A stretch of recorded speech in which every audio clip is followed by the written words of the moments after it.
sleep well. Only you know how well you want to eat compared to how well you want to sleep, and you'll probably find that your choice will change over time.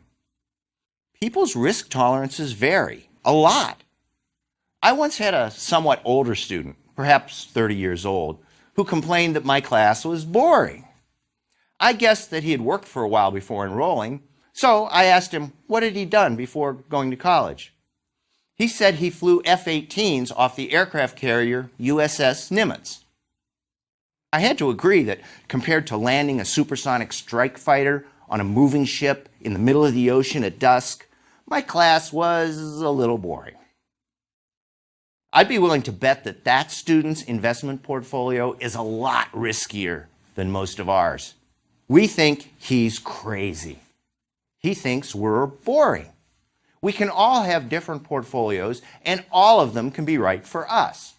Our challenge is to decide what's right for us. There's no one way that's best to learn your risk preferences. Most investment advisory firms use a short survey that gives a snapshot of your profile. Northwestern Mutual's personal investor profile has about 10 questions, such as, what is your primary goal for these invested assets? You pick from 5 buckets ranging from preservation of principal to capital appreciation and growth. Each of those buckets has a point total associated with it, and at the end of the survey, you total your points and plug that value into one of 5 categories, ranging from conservative to very aggressive. A good investment advisor understands that your financial position depends on more than just your investment portfolio. A high school teacher has more job security than most people, so he might be able to take more risks than the owner of a small business who earns about the same amount on average, but with much bigger swings from year to year, and the prospect of business failure looming right around the corner sometimes. Northwestern Mutual gets at this by asking you to choose whether your current and future income sources are very stable, very unstable, or somewhere in between. I like tools like that.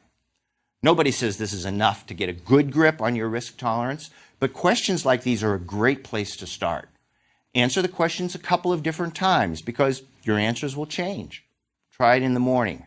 Try it on a lazy weekend. And try it when you can't sleep at night. Why? Because your answers will change with your state of mind. You'll be willing to take more risks when you're happy than you will be when you're feeling blue.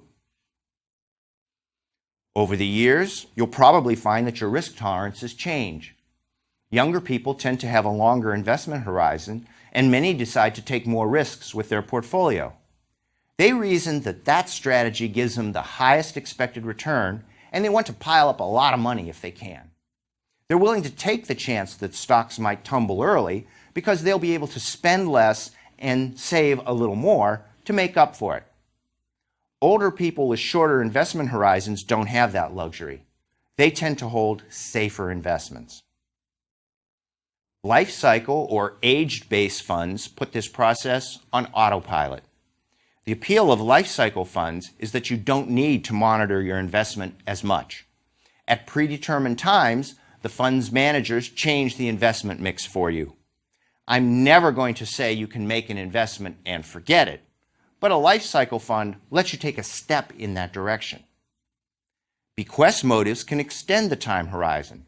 If you're 70 years old, then a life cycle fund might have almost all of your money invested in safe assets and almost nothing in stocks.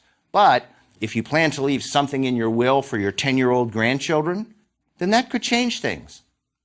I'm managing these assets for them, not for me, you say. And according to that same life cycle argument, they should be invested in stocks. Life cycle funds aren't for everybody. Personally, I don't want stuff happening to my investments automatically.